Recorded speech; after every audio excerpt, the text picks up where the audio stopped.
lovely visitors. My name is Anna.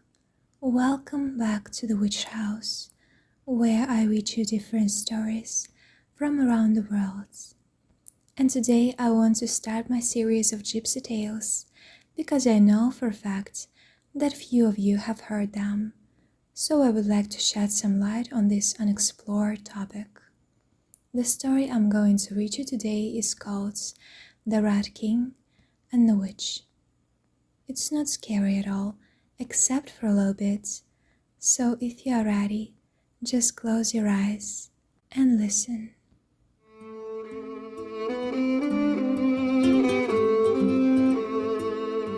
Romanian-Gypsy stories.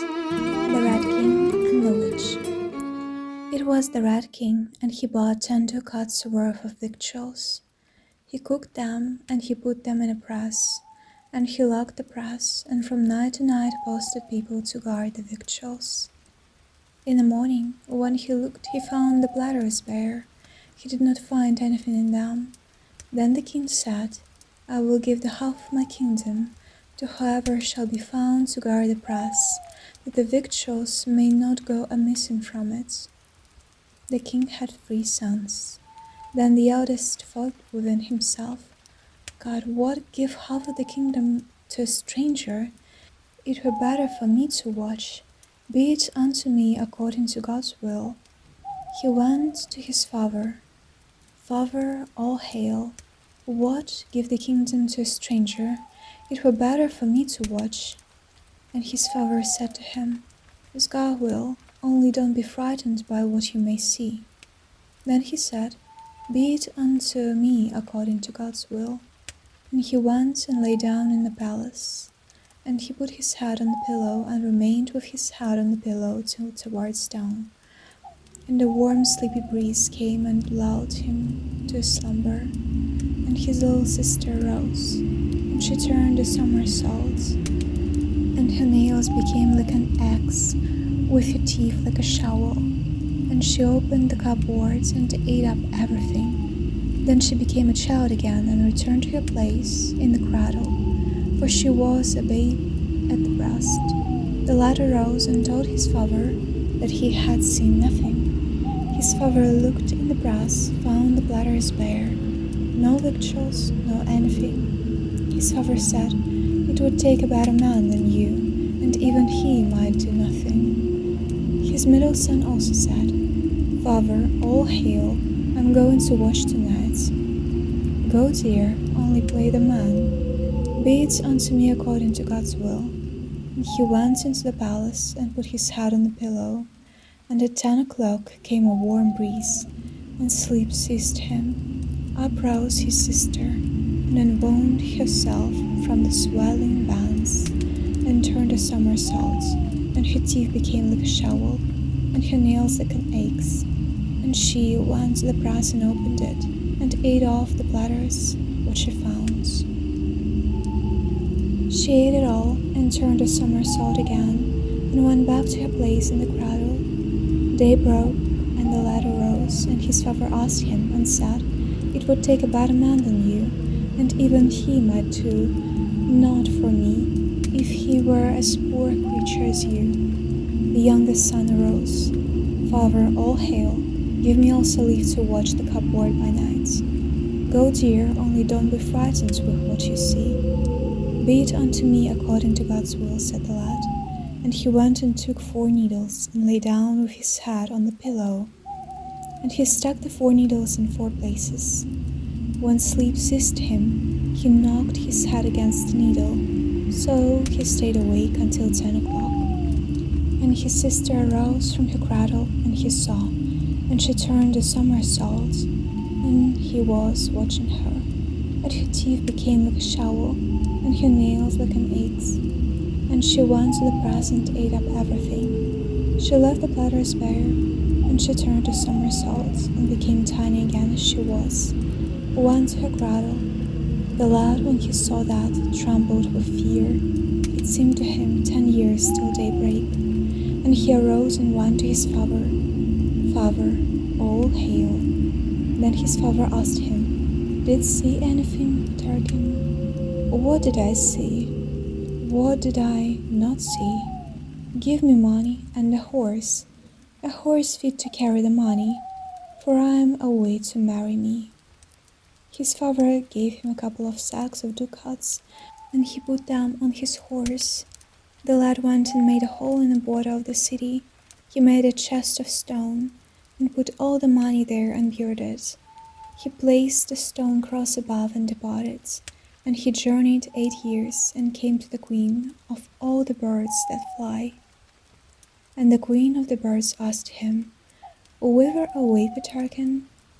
Thither where is never death nor old age to marry me.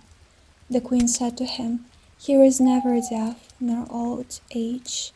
Then Peterkin said to her, How comes it that here is never death nor old age?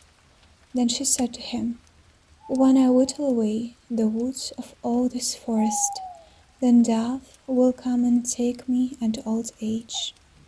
Then Peterkin said, One day and one morning death will come and old age and take me. And he departed further, and journeyed on 8 years, and arrived at a palace of copper. And the maiden came forth from that palace, and took him and kissed him. She said, I have waited long for thee. She took the horse and put him in the stable, and the lad spent the night there. He arose in the morning, and placed his saddle on the horse. Then the maiden began to weep, and asked him, Whither away, Peterkin? Thither where there is never death nor old age. Then the maiden said to him, Here is never death nor old age. Then he asked her, How comes it that here is never death nor old age? Why, when these mountains are levelled, and these forests, then death will come. This is no place for me, said the lad to her, and he departed further. Then what said his horse to him? Master, whip me 4 times, and twice yourself, for you are come to plain of regrets, and regret will seize you and cast you down, horse and all. So spur your horse, escape, and tarry not. He came to a hut.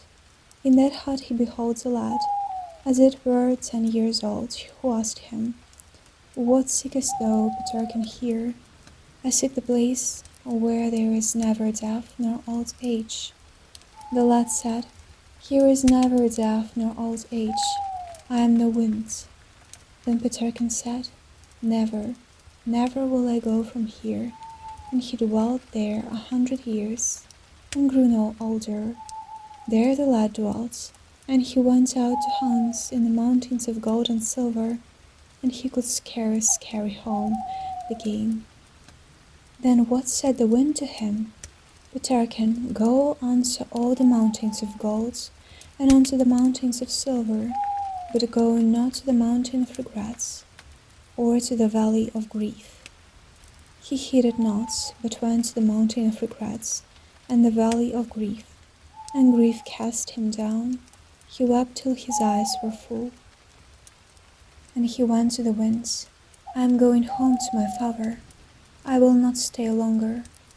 Go not, for your father is dead, and brothers you have no more left at home. 1,000,000 years have come and gone since then. The spot is not known where your father's palace stood. They have planted melons in it. It is but an hour since I passed that way. But the lad departed thence, and arrived at the maiden's whose was the palace of copper. Only 1 stick remains, and she cut it and grew old.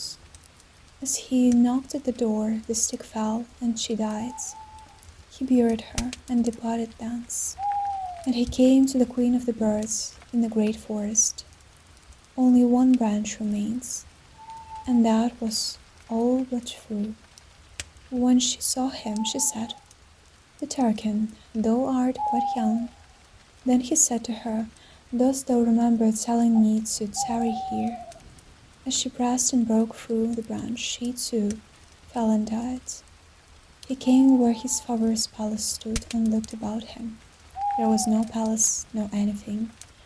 And he fell to marveling. God, thou art mighty.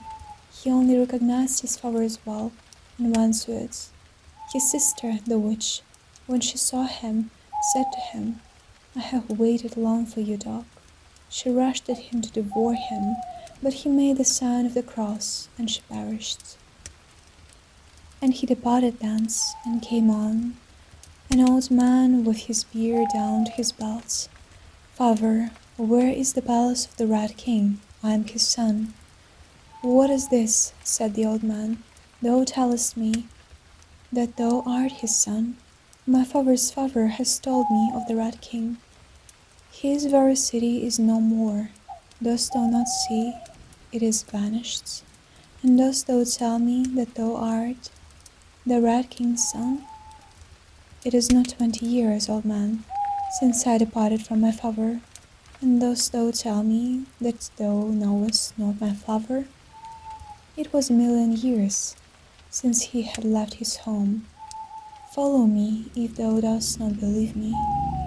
And he went to the cross of stone. Only a palm's breadth was out of the ground, and it took him 2 days to get at the chest of money. When he had lifted the chest out and opened it, Death sat in one corner groaning, and Old Age growing in another corner. Then what said Old Age? "Lay hold of him, Death. Lay hold of him yourself."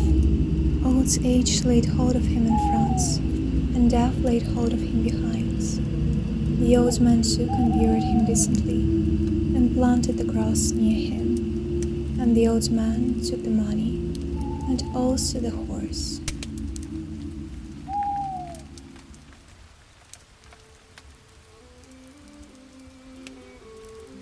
My dear visitors, thank you for listening to this story till the end.